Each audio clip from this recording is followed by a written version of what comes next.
안녕하세요. 브레인리드 한의원의 설기현 원장입니다. 오늘은 지적장애 치료의 핵심 포인트 세 번째, 반응 시간에 대한 이야기를 나눠보고자 합니다. 반응 시간이라고 하는 것은 외부의 정보가 왔을 때 이 정보를 내 머릿속에서 처리하고 판단하고 표현하는 이런 모든 과정이라고 하는 이 시간이 빨리 되는 사람이 있고 느긋하게 되는 경우가 있습니다. 느긋하게 된다고 꼭 지능이 떨어지는 경우는 아닌데, 지적장애를 가진 경우에는 꼭 필요한 경우에도 빨리 되지는 않아요. 대부분 처리가 늦게 되거나 또는 늦어서 반응이 나오지 않는 경우들이 존재하죠. 실제로 지능검사에 보면 이런 반응 시간 자체가 지능의 일부 구성 요소로 됩니다. 그러다 보니 이 반응 시간, 즉 처리하는 이 속도 자체가 지적 기능의 매우 또 중요한 기능 중에 하나죠. 느린 아이들이 역시 이런 반응 시간이 느린 아이들이에요. 물론 개 중에는 지능이 정상인 아이들도 있지만 경계 아이들, 특히 지적장애 상급은 상당히 이런 경우가 많습니다. 책을 보거나 상대 이야기를 듣거나 어떤 문제를 처리할 때 굉장히 느리게 처리가 이루어집니다.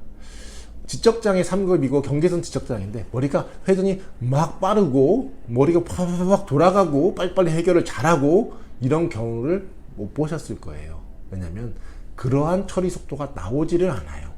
즉 지적장애를 극복한다라고 하는 것은 뇌의 복잡한 사고 과정의 속도가 빨라졌느냐고 하는 그거를 극복해야지만이 지능이 좋아지는데, 이 반응 시간을 좋아지게 한다는 것은 굉장히 어려운 치료 중에 하나예요. 기존에 했던 모든 치료가 이 반응 시간을 빠르게 하질 않습니다. 그거랑 관계가 없는 치료예요. 다른 어떤 아이의 적응과 아이의 어떤 성장에 도움이 됐지만 이 반응 속도를 빠르게 하는 치료는 현존하는 치료 중에 거의 없어요. 그러다 보니 다만 정신과 약물, 즉 뇌의 각성을 높여주는 ADHD 약물 중에는 그 반응 시간이 조금 빨라지는 경우가 있지만 그것만으로 충분하거나 완벽하지도 않아요. 그리고 약을 먹을 때만 존재할 뿐, 지적장애 아이들에게는 단순히 반응만 빨라지는 것이 아니라 사고의 빠름과 반응의 빠름이 동시에 이루어져야 되기 때문에 지적장애 아이들에게는 ADHD 약물이 생각보다 효과가 없어요. 즉 지적장애 아이의 사고의 빠름과 그리고 반응 처리의 빠름을 만들어주는 것이 지능을 높여주는데 굉장히 중요합니다. 저희도 15년 동안 굉장히 많은 고민을 해왔고, 초창기에는 이런 개념 자체가 있는지조차도 몰랐고 누구도 이런 얘기를 해주는 사람도 없었죠. 다만 지적장애 아이들을 보면 볼수록 이러한 공통점이 있는데 왜 치료가 안 될까? 일반적인 훈련과 한약을 써서 금방 좋아지지 않는 거예요. 그래서 또 고민하고 더 좋은 치료법을 고민하고를 15년을 고민을 해왔죠. 지금에 와서 많은 고민의 문제가 해결이 되었고 한 80% 정도는 저희가 해결할 수 있는 그러한 기술을 가지고 있구나, 브레인리드 한의원에서 자체 연구한 한약과 치료 시스템이 어느 정도 준비가 되었구나라는 생각을 하고 있어요. 물론 아직도 더 좋은 치료를 위해서 저희는 계속 고민합니다. 반응 시간을 높인다기 위해서는 뇌파에 대한 이해가 있어야 돼요. 뇌파에 대한 이해가 없으면 그런 치료 자체를 이해도 못하고 치료 자체를 하지 못해요. 뇌파에서 정량화 뇌파라고 하는 그런 검사를 통해서 델타파, 세타파, 알파파, 즉 뇌파에서 느린 영역의 뇌파가 정상인들이 나와야 되는 그 수치가 있어요. 그 정도가 나오면 문제가 없는데 그거에 2배나 3배가 나오게 되면 뇌는 무조건 느려져요. 멍한 뇌파가 이렇게 나오는데 2배가 나오는데 빨리 행동할 수 있다? 불가능합니다.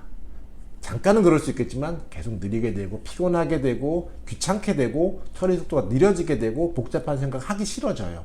그리고 어려운 문제는 피하게 됩니다. 지적장애 아이들에게선 이런 느린 뇌파들이 많이 나옵니다. 특히 전두엽에서 많이 나와요. 그렇기 때문에 전두엽의 느린 뇌파를 찾아서 치료해 줘야 됩니다. 일반 치료는 어려워요. 뇌파 치료, IM 치료, 청지각 치료, 한방 치료, 한약 치료, 침구 치료 다 해줘야 됩니다. 한 가지만으로 쉽게 안 좋아집니다. 다 해야 조금씩 좋아집니다. 그렇기 때문에 일반적인 치료 기관에서는 반응 시간을 빠르게 해준다라고 하는 치료 자체를 얘기하지를 않아요. 그냥 지능이고 받아들이라고 합니다. 브레인 리더는 그냥 받아들이는 걸 싫어해요.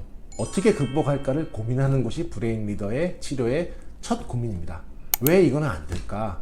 왜 그게 안 돼야만 될까? 거기서부터 우리의 치료는 시작이 됩니다. 다른 데서 다 안 된다 하더라도 우리는 그거를 다 극복을 혹시 못할지라도 어느 정도 또 상당수 극복을 해보자 하는 마음으로 이런 치료를 시작하게 되었어요. 그래서 15년 동안 고민을 하다 보니 조금씩 발전하게 된 거죠. 반응 시간은 꼭 좋아져야 됩니다. 첫날 내원했을 때 이 아이의 반응 시간이 느린지 빠른지를 평가합니다. 그리고 이 아이가 반응 시간이 정상 아이의 수준으로 좋아질 때까지 치료하고 그것을 주기적으로 매주 매달 체크해 가면서 다 좋아졌는지 유지되고 있는지까지 확인하고 치료를 종결합니다. 반응 시간은 지능 향상에 매우 중요한 뇌의 기능이지 단순한 성격의 문제가 아닌 거기 때문입니다. 오늘은 반응 시간에 대한 이야기를 잠깐 나눠봤습니다. 또한 다음 시간에도 지능을 높이기 위해 꼭 필요한 것들에 대한 이야기들을 이어서 나누도록 하겠습니다. 귀한 시간 함께 해주셔서 감사합니다.